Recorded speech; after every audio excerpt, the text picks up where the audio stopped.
La semana pasada conversamos con la bióloga y profesora Ángela Guerrero, experta en helechos, y con Amelia Mateo, experta en musgos, sobre la flora en la Sierra de Bauruco, a partir de una investigación llevada a cabo por un equipo de eminentes biólogos dominicanos durante los días finales de diciembre.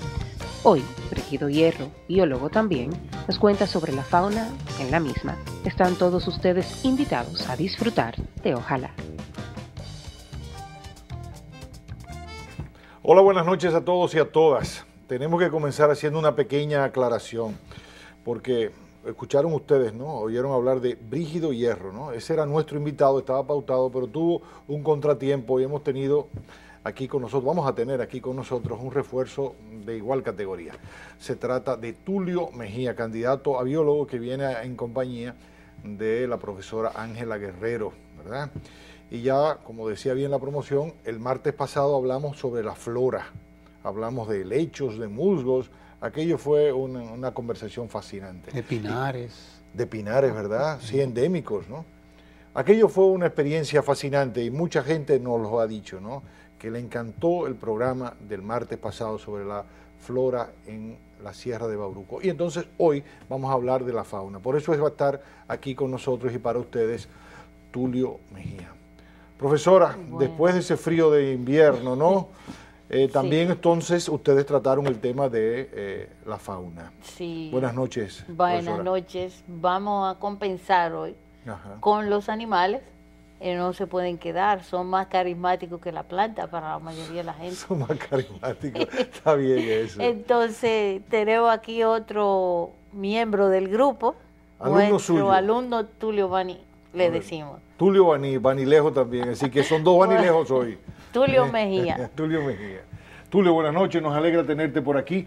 Yo tengo esta información, me dicen que tú eres un experto en esto de la fauna en la Sierra de Bauruco. Y bueno, uno tiene que prepararse para hablar con gente como ustedes, ¿verdad? Y al entrar en internet, digo, déjame buscar esto de la fauna, Ramón, ¿verdad? Para no pasar vergüenza. Usted sabe de esto porque usted es un hombre que tiene la ventaja. Sí, no, que en su hogar se habla mucho de estos temas, ¿no? En casa solo tenemos dos perritos, ¿no? O sea que estamos muy limitados con el tema. Al entrar en internet, Tulio, vimos esta información que aparece en un sitio y dice que me quedé espantado, fascinado, ¿no? De que en la Sierra de Bauruco se destacan 49 especies de aves. 28 de ellas son residentes, 2 migratorias, y este dato fue el que me sorprendió. Bueno, 19 endémicas, Ramón, como el cuervo, el cual existía en Puerto Rico, pero que solo sobrevive en la Hispaniola. Ese es el dato, el párrafo que tengo. Esto es una maravilla, ¿verdad? 19 aves endémicas en la Sierra de Bauruco. Bueno, muy buenas noches a todos. Gracias por tener la confianza de invitarme al programa. Siempre uno tiene ánimo de aportar, y más en estos temas que en lo que uno se ha preparado. En cuanto a la avifauna de la Sierra de Bauruco, la Sierra de Bauruco, como me imagino que vieron en el programa pasado, es uno de los lugares o el lugar más diverso de toda la isla. Eso nos dijo la profesora Guerrero, sí. De mayor riqueza endémica, ¿no? En diversidad de especies de la isla.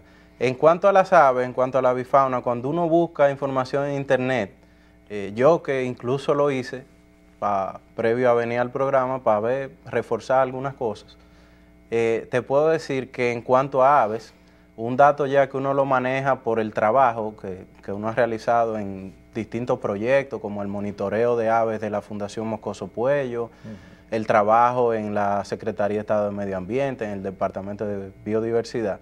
Mira, en la Sierra de Bauruco existen más de 200 especies diferentes de aves, entre aves nativas, aves endémicas y aves migratorias.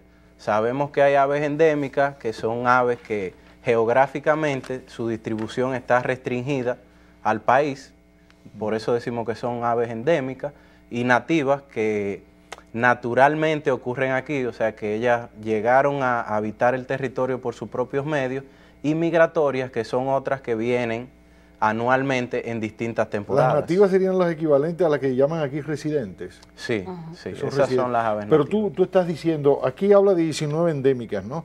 Y tú hablas aquí hablan de 49 especies, casi 50, pero tú hablas de 200, o sea, 4 veces más. Sí, mira, según En total. En total, claro. Hay varios criterios cuando uno considera los endemismos de las especies. Por ejemplo, aquí BirdLife International, ellos reconocen que existen 31 especies endémicas. ¿En República Dominicana? En República Dominicana. ¿O en la isla? Bueno, en la isla. En la isla. Pero de esas 31, las 31 están aquí. Hay una sola especie que se le llama Phenicophyllus poliocephalus, que es el cuatro ojos cabeza gris. Es el cuatro ojos muy común que nosotros lo podemos ver aquí en la capital, en la UAS, un ave verde por arriba, tiene la cabeza gris también. Y tiene la cabeza negra con unos pinticas blancas y el resto del cuerpo es gris. Ese es el cuatro ojos, mucha gente lo conoce, otros no. En Haití, principalmente, hay otra población que se considera otra especie que tiene la variación de que la cabeza es gris. Por eso se le llama poliocéfalo, o sea, una variación en la cabeza. Entonces hay 31 en la isla.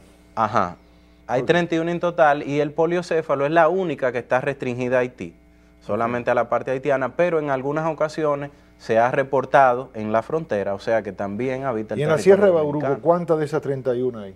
30 especies, sí. Existe solamente una especie que tiene mucho tiempo que no se reporta en la Sierra de Bauruco, que es el gavilán, Buteo rihuayi, un halcón, el único halcón que es endémico de la Hispaniola.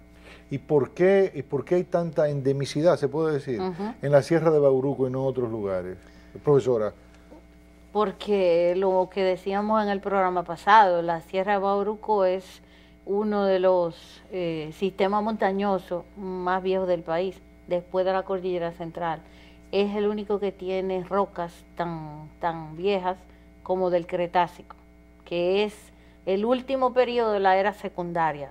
Después de la extinción de los dinosaurios, el Cretácico es hace 60 millones de años, alrededor.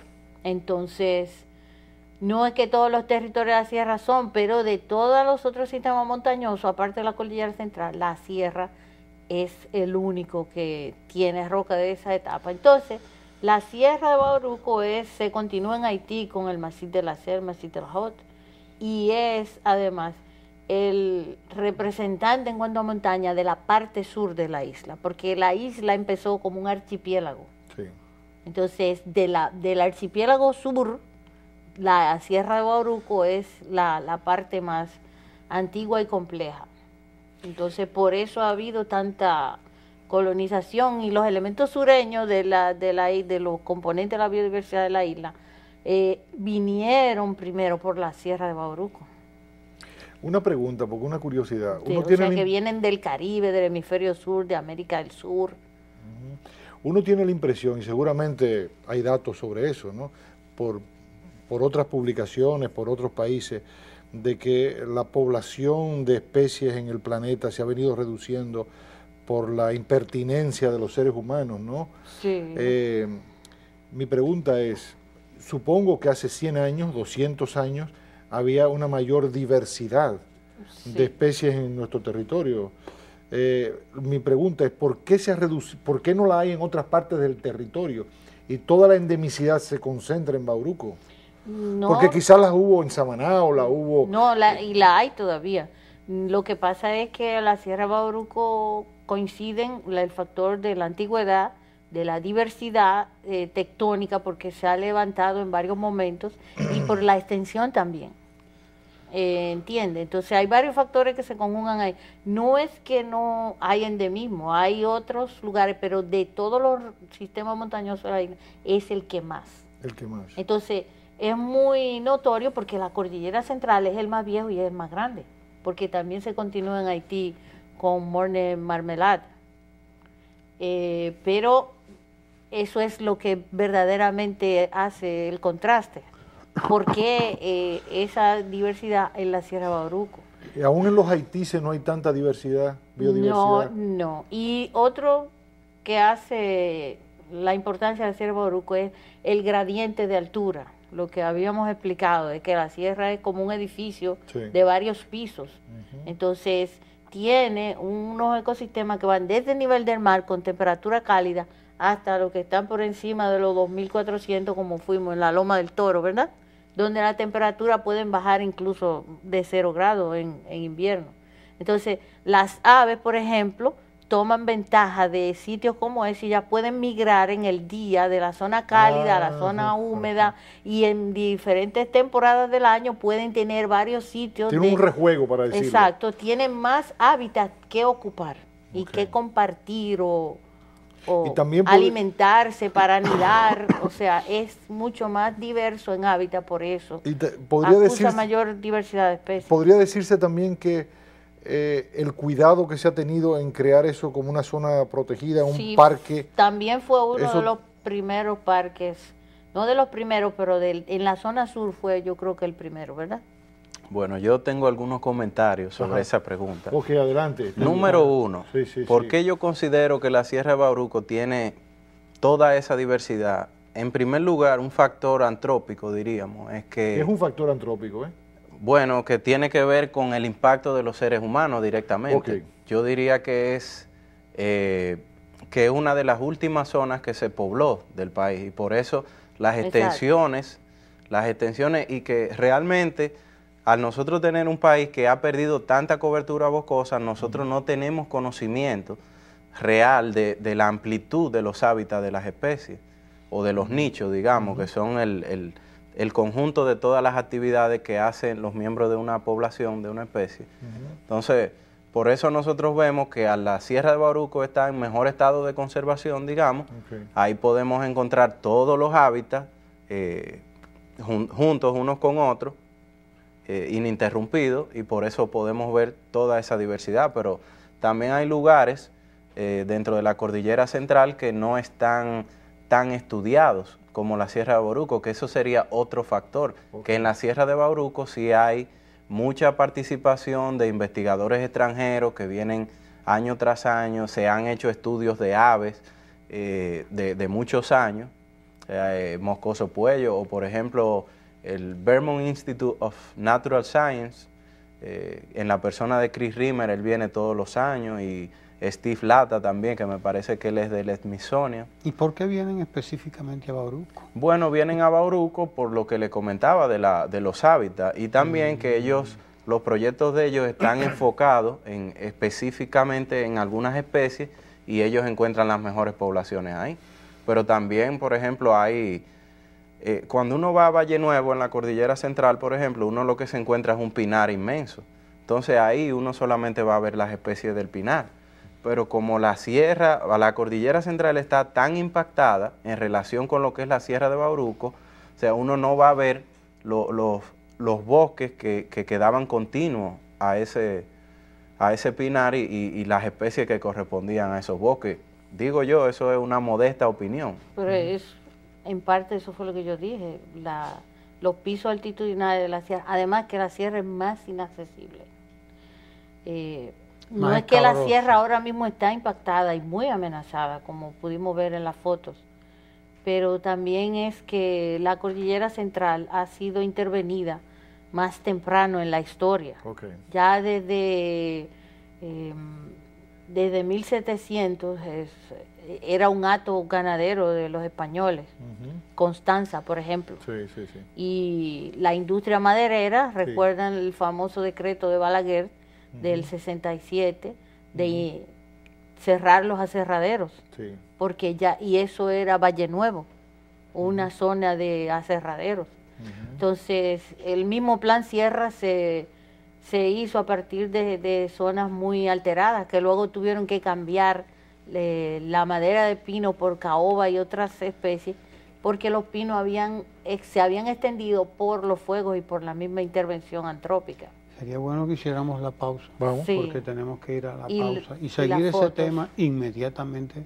Regresemos, con su permiso, profesor. Yo quiero aprovechar este momento para agradecer la audiencia, profesor Roberto, de Clever Cabral y de Wilson Cabral, que son mellizos, que son mis primos, y que en Ocoa están atentos a lo que se hace y se dice en Ojalá. Me lo hacen saber permanentemente. Qué bien. Y no solamente eso, sino que me pidieron, óigase bien, que repitiera la denuncia que hicimos en el programa pasado, el lunes pasado. Sobre los ruidos. Sobre los ruidos. En el parque. En el parque de San José de Ocoa, donde allí lo que hay es una cosa realmente espantosa y las autoridades, lamentablemente tengo que interrumpirla. Sí, adelante. Un servicio a la comunidad. Las autoridades tienen que ir a ver qué es lo que está ocurriendo en San José de Ocoa. Tú decías, Ramón, porque lo que hay allí es una cosa realmente horrorosa, con una competencia de jipetudos, a ver cuál tiene la bocina más grande, cuál escandaliza más y hay medio pueblo que está al coger el monte. Y lo digo así porque realmente han cogido el monte, muchos se han ido. Al Tatón. Al Tatón, o se han ido. Mi primo me decía, yo me voy para la Ciénaga hasta que pasen las fiestas patronales, que es un campo de allá. A dormir, ¿no? A dormir. O sea, la gente tiene que dejar el pueblo. Abandonar el pueblo y los que pueden, porque imagínese usted el que no puede, y estamos hablando de medio ambiente, estamos hablando de orden policial, de interior y policía, de ayuntamiento, estamos hablando de autoridades del Estado encargadas, ¿verdad?, de este tipo de cosas. Tienen que ir a ver lo que está ocurriendo allí, que realmente es espantoso, es lamentable, es triste, además. Entonces no puedo dejar de decirlo. Por favor. Porque, estoy haciendo el servicio a todo el pueblo del que vengo. Y además decir que estamos hablando de Bauruco, estamos hablando de un pedazo de la patria, porque eso es, todos estos pajaritos que están presentándose ahí, esos macos, toda esa fauna y toda esa flora de la que hablamos el martes pasado, no es más que eso, la patria, pero vista no desde el punto de vista de los políticos, de los historiadores, de los sociólogos, es la patria vista desde el punto de mira de los científicos, de los biólogos, de los naturalistas, que están en contacto quizás con esa parte tan sensible de la patria, pero a la que nadie la ve como eso, sino que la ve como, esa es una loma, o esa es una mata, y ese es un maco, y ese es un lagarto, pero no entiende qué papel juega todo esto dentro de ese gran concepto que nosotros le llamamos patria, que don Felicervio Ducudrey, que en paz descanse, decía, esta es la verdadera patria. Estas lomas, estos árboles, estos animales, estos insectos, eso es la verdadera patria, porque decía él, sin esto, todo lo demás no tiene sentido. ¿Dónde ponemos los pies? ¿Qué pájaros vemos? ¿Cuáles escuchamos? El canto, o sea, todo esto, el arrullo de los árboles y la protección que nos dan estos árboles y estos animales, ¿no? Que unos atrapan el agua, otros retienen esta cosa, el otro lo otro, que otros producen el suelo, etcétera. Son los hacedores de la patria. Así es. Los insectos son los hacedores de la patria, ¿verdad? Son los que fabrican el humus, la tierra, el lodo, la cosa que hace fértil la tierra. Sin eso no hubiera nada, ¿verdad que sí? Bueno, por eso estamos dedicados y hemos estado el martes pasado y hablando de Bauruco, al mismo tiempo haciendo la comparación de Bauruco con la cordillera central. Usted decía, profesora, lo impactada que está la cordillera central por los aserraderos que lo fue. Un ejemplo de eso es el Tatón de Ocoa. El Tatón de Ocoa era un hábitat para el anís de estrella criollo, Illicium ekmani, que es una especie endémica también, y que la estuve monitoreando en el Tatón por varios años, que íbamos y chequeábamos. Pues cuando la gente de Ocoa empezó a hacer casa de veraneo en el Tatón, huyéndole a la bulla, ahora yo entiendo por qué de repente el Tatón adquirió importancia para las personas de Ocoa.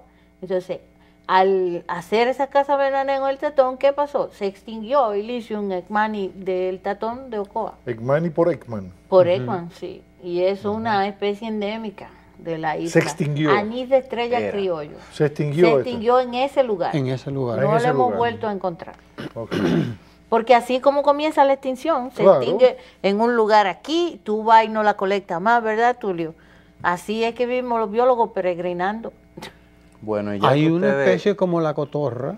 Tulio nos ha hablado de la cotorra. Ya que ustedes están hablando de denuncia, yo voy a aprovechar este espacio en la televisión para yo quejarme. Adelante. Y hacerle llegar mis quejas y las cosas que yo he notado desde mi punto de vista con la educación que obtuve aquí del ciudadano dominicano, porque yo estudié en la UAS con los impuestos del ciudadano, y vengo entonces a devolverle algo. No, y tu queja tiene más valor porque nosotros somos 3 ancianos. Bueno, yo le voy a decir que, como estamos hablando de la Sierra de Bauruco, en la Sierra de Bauruco, las comunidades de la Sierra de Bauruco, en su mayoría, están integradas al sitio donde ellos viven, o sea, muchos utilizan recursos, ya sea los postes, que se cortan árboles para postes de hacer palizadas y cosas, pero también se buscan las cotorras, que es algo que yo le podría abundar un poco más, porque trabajé en el año 2007 en un proyecto acerca de eso, de la nidificación de la cotorra en la Sierra de Bauruco y también del impacto que la gente hace sobre la cotorra. Pero una de las quejas más grande que yo tengo es sobre algo que se está sucediendo en un área que se llama La Placa, cerca de Puerto Escondido. La Placa es digamos un valle intramontano a unos 500 metros de elevación, donde existe, óigame, eso es uno de los bosques más diversos de la República Dominicana. Un bosque seco, pero un bosque seco... O sea, ya... Como el que vieron en la foto, con cacheos, ¿recuerdan? Con cacheos, sí. Entrando ya un poco a lo que es un bosque ya mesofítico, como diría la profesora. Más arriba, mire, sí. En ese bosque, ahí usted puede ver jutía. Bueno, no, un poco más detrás, en un sitio que se llama Pedro Bello, hemos encontrado evidencia de jutía, pero en La Placa hay solenodontes. Se pueden encontrar anidando en La Placa las aves más raras del país. Especies tan raras como la Ethiophis anomalus, que es una culebra de aquí del país que se asemeja a una cobra, que duraron 40 años buscando esa especie. Solamente se conocía de la Isla Beata. Y solamente, exacto, muy pocos reportes en los últimos 50 años y se encuentra en bosques cercanos a La Placa. Entonces, ahí sucedió algo que fue como en los años 80 o 70, Balaguer le dio un permiso a una persona para hacer una siembra de aguacate ahí. ¿De aguacate? Ajá. Sí. Entonces, ellos desmontaron una microcuenca completa, toda la parte baja, ellos las desmontaron e hicieron una plantación de aguacate.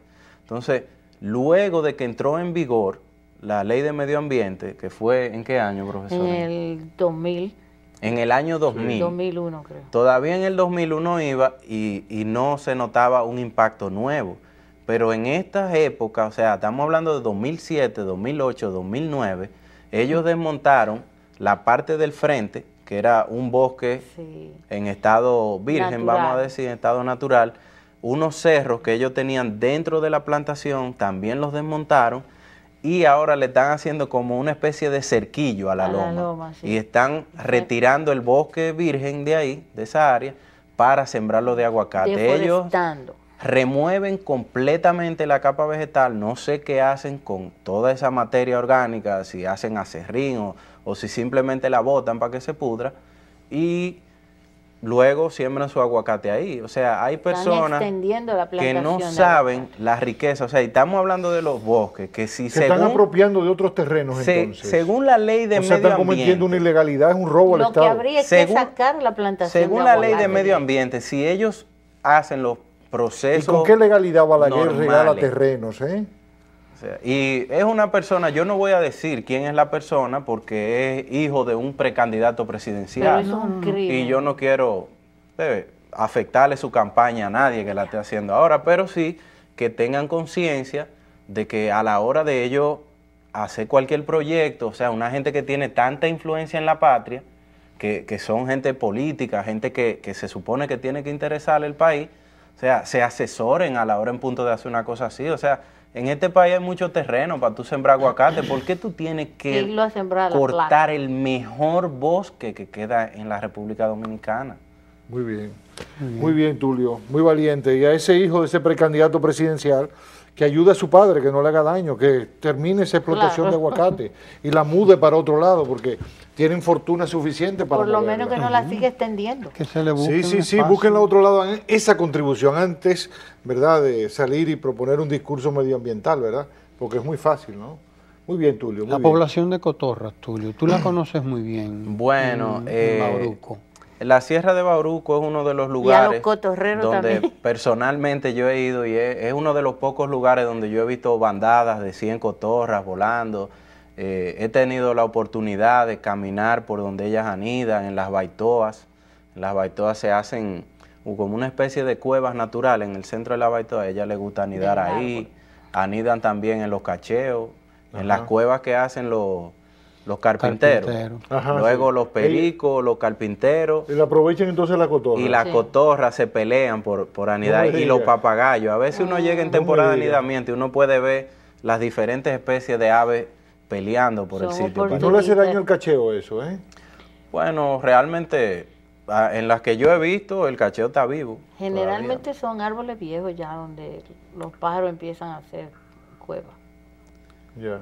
Pero en cuanto a la cotorra... ¿Por qué tanta cotorra ahí? Bueno, realmente no hay tantas. Mire, algo que hay que tomar en cuenta de la Sierra de Bauruco y de toda la fauna de la República Dominicana es que la fauna en la República Dominicana está en declive. Eso te iba a preguntar, está amenazada, ¿eh? Muy amenazada, digamos. Porque, por ejemplo, las poblaciones han ido disminuyendo de las diferentes especies. Pero por la destrucción de hábitat, como el caso de los aguacates. De manera increíble. Ahí había bosque antes. De manera increíble. Mire, uno va y pregunta a la gente que son de ahí. Dice, ¿cómo eran las aves antes aquí?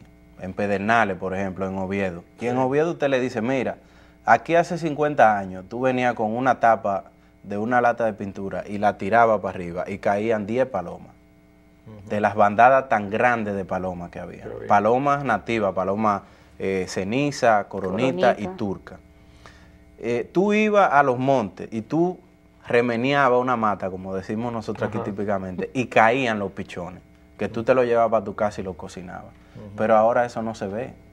Eso no se ve en ningún lado. Las bandadas de cotorras nublaban el cielo. Serán miles y miles de cotorras volando. Y así todas las aves, digamos, gregarias o que andan en bandada. Todo se debe a nosotros, los seres humanos. En parte se debe a la deforestación. Porque ahora se están muriendo muchísimos pájaros y nadie explica por qué. Bueno, 1000 pájaros en Arkansas se gotearon del cielo, pácata. No, pero eso se debe, eso de Arkansas. Aunque se ha armado un escándalo con eso y dicen que todos los años mueren cientos de miles de pájaros. Todos los años mueren cientos de miles de pájaros y se debe a la migración. Porque la migración en las aves es un factor evolutivo, un factor de selección evolutiva en las aves migratorias. Un ave... ¿Cómo es? Repíteme eso, que eso es interesante. ¿Cómo fue? Que las migraciones... Es un factor evolutivo. Sí, es bueno que una barrera. Pero en el próximo, vamos a la pausa. La próxima pausa, porque ya no están haciendo señas cerradas. Se han estado poniendo... Vamos a la pausa. El tiempo en las pausas es más entretenido. Es una pena que usted no pueda disfrutar de lo que se habla, porque hablamos hasta del polo magnético. Imagínese usted. Qué interesante está todo eso. Hay una especulación ahora con lo del polo magnético, como que el polo magnético se está moviendo 55 kilómetros hacia la Siberia. Entonces hay una especulación de que puedan haber manos rusas. Porque los aeropuertos norteamericanos están siendo víctimas de ese.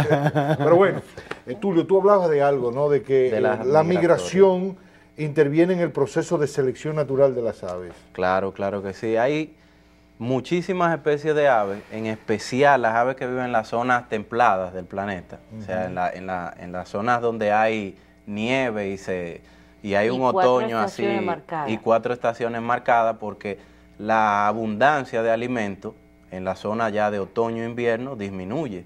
Entonces, como en el Caribe, en los trópicos, tenemos una temporada de huracanes, o sea, a nosotros nos llegan lluvias y hay un nuevo brote, digamos, de recursos.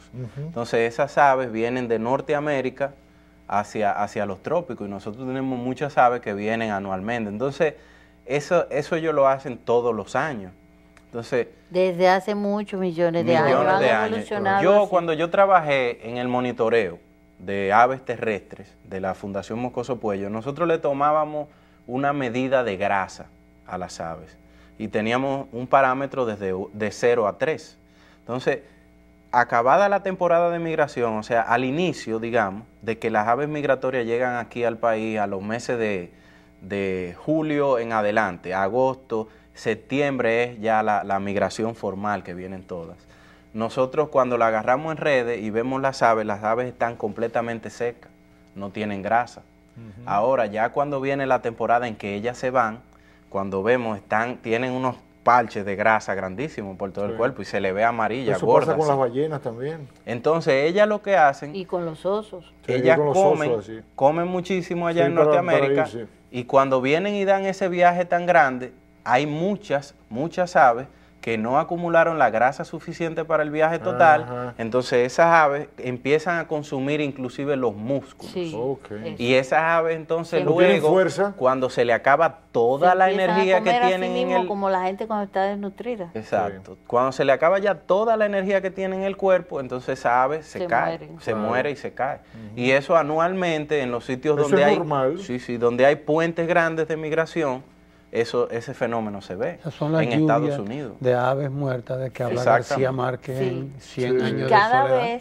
Cada vez hay mayor riesgo porque mientras más se destruyen los hábitats aquí en los trópicos, que son los lugares de migración de las aves, cada vez hay más riesgo de que aumente el número de aves. Esta fotografía la rescatamos de este magnífico fotógrafo, José Miguel Landestoy. Banilejo también. Ese es José Pantaleón. Ese Pantaleón, Pantaleón, bueno.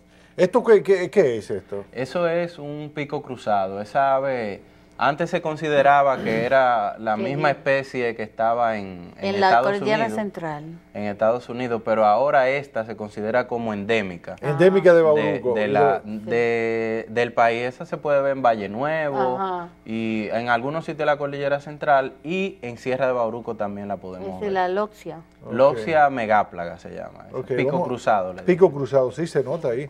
Vamos a seguir viendo, ¿no? Come pino. Come pino. Por eso tiene el pico cruzado. ¿Qué le facilita el pico cruzado? Comer la semilla de los pinos. de la piña. Vamos a seguir viendo imágenes que nos tiene doña Mabel ahí, ¿verdad? De Bauruco.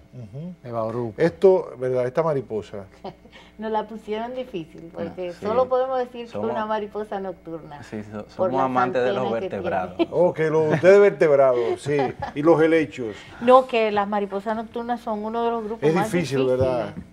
Aquí la especialista en mariposas es Ruth Bastardo y algunos otros entomólogos, pero las mariposas nocturnas no tenemos. Este personaje, esto es un maquito, ¿verdad? Eso es una ranita arborícola, eso es una Osteopilus. No sé qué especie, porque hay varias especies, pero... Osteopilus. Osteopilus, del género Osteopilus. Y es de los árboles. Hay especies endémicas aquí, creo que 2. Bueno, en los anfibios... En los anfibios hay un 97% de endemismo. Pero de Osteopilus creo que hay una nativa. Esto es un colibrí, ¿verdad? Ajá, ese es el colibrí endémico. Se llama Chlorostylbum soinsoni. Es la única especie de picaflor endémica del país. No me diga, esta. Esa. Bueno, es una maravilla poderlo ver así en pantalla. Nosotros la compartimos con Cuba. Con Cuba. Esta es endémica de República Dominicana. Este es un auténtico dominicano, tanto como nosotros. O hispanolano. O hispanolano, sí. Digamos, porque lo podemos encontrar en Haití. Sí, es verdad, es verdad. Este es el solenodonte, ¿no? Exactamente, ese es uno de los... ¿Es un solenodonte de qué tamaño? ¿De una mano, más o menos? No, yo he tenido el solenodonte en la mano y...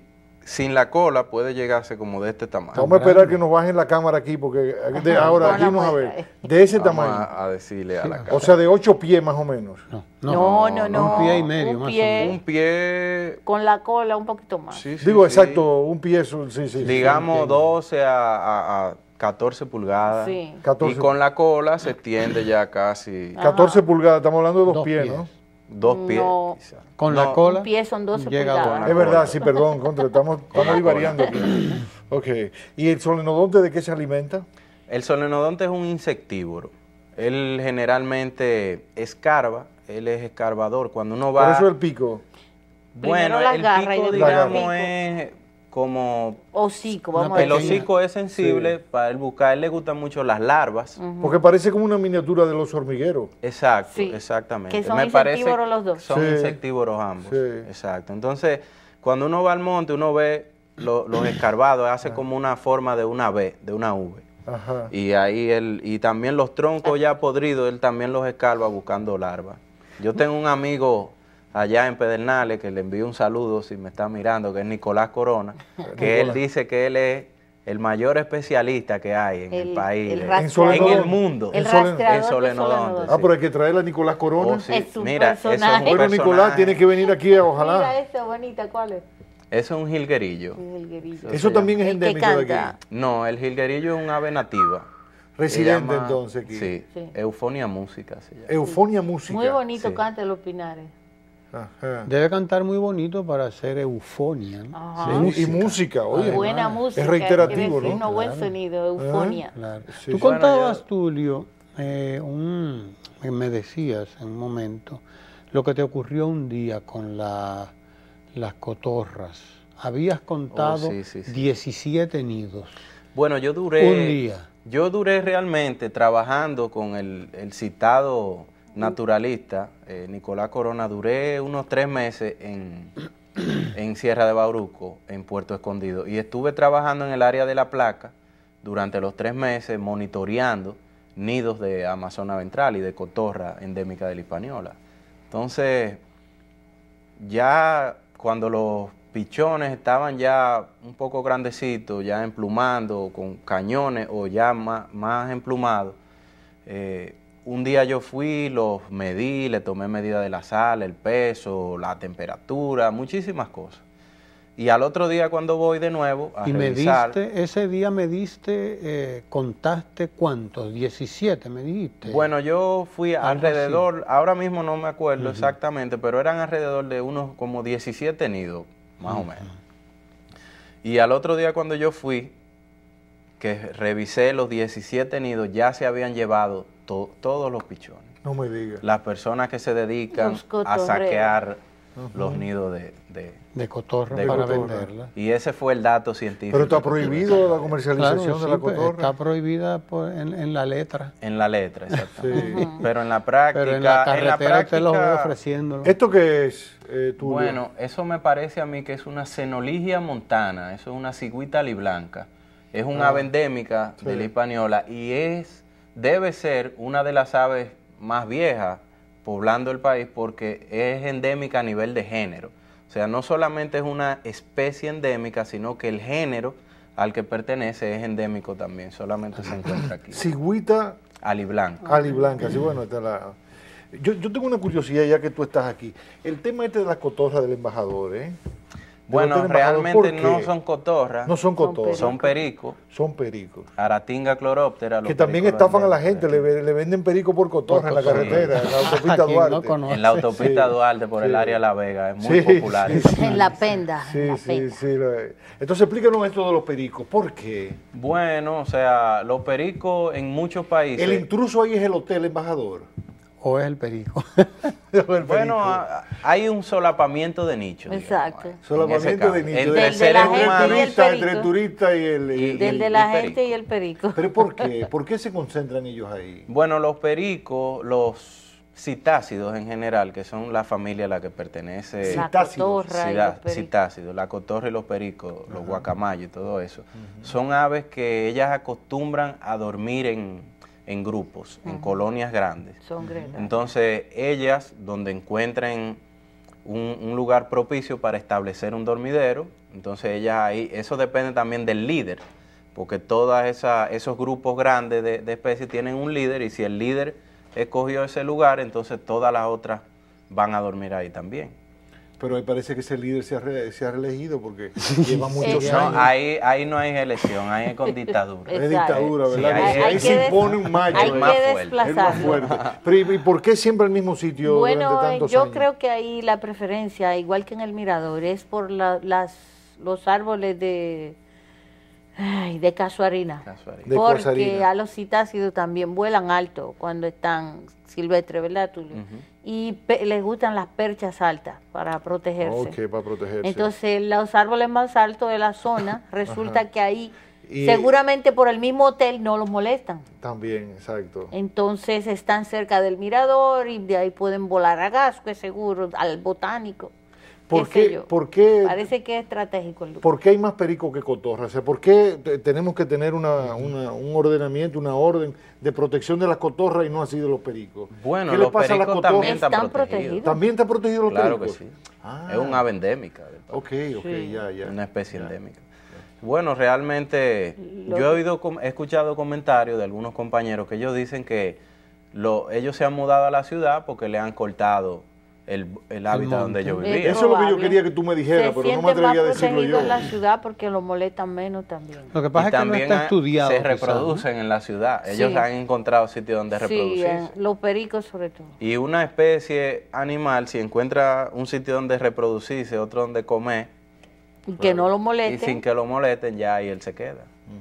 Bueno, hay un dato que a mí se me olvidó mencionártelo ahorita cuando te hablé de la deforestación, que es una de las principales causas de la disminución de las especies de aquí del país, que son las especies introducidas. Okay. O sea, aquí nosotros tenemos depredadores. Que son depredadoras, ok. Cuando vuelva a Brígido, perdón, ese es el tema de él. Que vamos a tratar con Brígido. Él trabaja en especies invasoras. De los intrusos que llegan y entonces... Bueno, que lo hay también en la flora, ¿verdad? Sí, claro. Tú hablabas del nin una vez aquí, ¿no? Sí. Y de la acacia man. En relación con las aves, podemos decir que las cotorras que no se llevaron los cotorreros, la vez pasada, la depredaron las ratas. Las ratas. Las ratas. Los ratas. Y hay casos, por ejemplo, mire, aquí hay un ave que es una de las aves más raras del Caribe. Inclusive, aquí se juntaron en la UAS, hicieron una especie de congreso, todas las personas y las autoridades que trabajan con aves aquí en el país, de dentro y fuera del país, todo el área del Caribe. Ellos quedaron en un consenso en que las dos especies más importantes para la conservación de las aves aquí eran el diablotín y el zorzal de Bignell. Entonces, son dos aves que se pueden encontrar en la Sierra de Bauruco. El diablotín solamente tiene 3 colonias donde la especie en general anida, y las 3 están en la Sierra de Bauruco. Dos están en la parte haitiana, en Pigmacayá, que es en la punta de la península de Tiburón allá. La última parte de lo que sería la continuación de la Sierra de Bauruco. Y otra está en el Massif de la Selle. Y hay una pequeña población que se conoce en la Loma del Toro, que ya es la parte dominicana. Esa especie de ave, lo único que la depreda, diablotín, es un albatros, un ave marina que vive todo el año, vive en el mar, todo el año. Ella no viene a tierra más que a reproducirse. Y cuando está en tierra, ella sale al mar a buscar comida y vuelve a alimentar los polluelos. Entonces, solamente la depreda el hurón, que fue un animal introducido, que a mí me dicen que el hurón lo introdujeron con el objetivo de controlar las ratas. Sí, así fue. Y que los hurones son diurnos y las ratas son nocturnas, que ellos ni siquiera se encuentran. Cuando uno sale y el otro llega. Entonces las ratas llegaron, colonizaron el mundo, una especie de Fueron los norteamericanos que trajeron esto, ¿no? No, los hurones vino antes, mucho antes, porque fue con los ingleses. Se cree que la población de hurón de aquí vino de Jamaica, porque los ingleses hicieron como un centro de distribución de hurones en Jamaica. No me digas. Sí, porque ellos de la India, porque la mangosta, el hurón es una mangosta, un tipo de mangosta. Entonces ellos pensaban que iba a ser como en la India, que podían competir con las ratas y competir con las culebras. Pero aquí lo que ha hecho es comer huevos de ave que anida en el suelo y lagartos. Tenemos que combatir al hurón, ¿no? Bueno, sí, claro. A menos que no haya una asociación de defensa del hurón. No, mire, aquí se está dando un caso, que es que hay un proyecto de especie exótica invasora, que ellos plantean algunos proyectos pilotos de limpiar de depredadores introducidos algunos lugares como la isla Cabrito o la isla de Alto Velo. La isla Saona. Y nos hemos visto frenados, las personas que apoyamos esa iniciativa, porque, por ejemplo, la gente que está acostumbrada a hacer eso, que son norteamericanos de Island Conservation, ellos plantean que hay que ir a cazar, o sea, hay que cazarlo. Ellos conocen la conducta de los animales, ellos saben, si ellos matan uno, ellos saben a dónde van a ir los otros, porque han trabajado eso. Y aquí se dan problemas para darle el permiso por lo que dirá la gente. O sea, aquí lo que hay que hacer es educar a la gente en los métodos que hay que utilizar para sanear los ecosistemas. Aquí en la República Dominicana los ecosistemas están destruidos. O sea, uno va a Sierra de Bauruco. Están muy impactados, pero hay muchos sitios todavía. Hay muchos sitios buenos, pero uno va. Yo he ido a la Loma Nalga de Maco y he caminado en la Loma Nalga de Maco. Y en Nalga de Maco yo he visto hurones pasándome a mí por el lado. Sí. Y en Sierra de Bauruco uno va y en la caseta uno tiene que meter la comida dentro de un vehículo, porque si no los ratones acaban con todo. Y si se descuida le muerden los dedos y duermen con... O sea, hay que aplicar políticas científicamente concebida, una cosa y asesorada por la gente que hacen eso en el extranjero y que ya tienen la experiencia.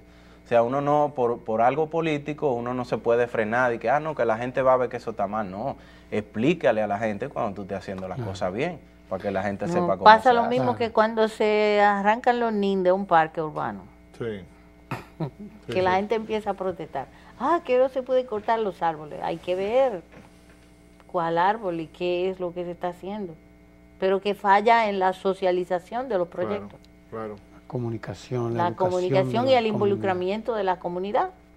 Bueno, hablando de eso, del involucramiento de la comunidad. 30 segundos tuyos. Sí, lo voy a aprovechar. Yo le planteé a la gente de Puerto Escondido que ellos buscan la cotorra y siempre van en contra de ellos a tratarlo como delincuentes. Yo les dije, si ustedes se organizan, podemos hacer un proyecto donde se use la cotorra de manera sostenible. Claro. Aquí en el país tú vendes un pichón por 900 pesos, digamos, o 1,000 pesos, pero en Estados Unidos yo busqué el dato científico en una publicación de un autor extranjero, no me acuerdo el nombre ahora mismo, pero él dice que el Amazona ventralis cuesta en el mercado estadounidense $1,000.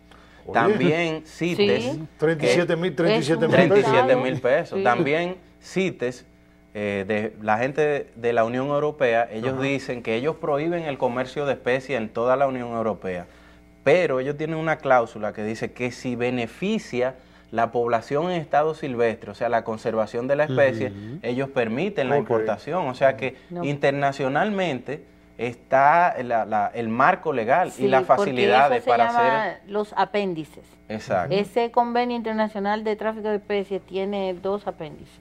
Si se involucra, son las que se cultivan o se crían. Entonces se puede criar cotorra para vender. Muy bien. Jóvenes, pues muy agradecido, Tulio Mejía, candidato a biólogo, ¿verdad? Sí. No, yo le agradezco la oportunidad. No, y tiene que a Nicolás, ¿cómo se llama? Nicolás Corona. Nicolás Corona. Y a José Miguel. Y a José Miguel donde estoy, tienen que venir por aquí. El próximo martes, gracias a diligencia de la profesora Guerrero, que se ha apropiado de los martes, vamos a tener aquí a, ¿cómo se llama? Miguel Silva. A Miguel Silva, recuerden que nos habló sobre el cambio climático, ¿no? Una presentación hermosísima. Y el derrame de petróleo. Y el derrame de petróleo por ¿verdad?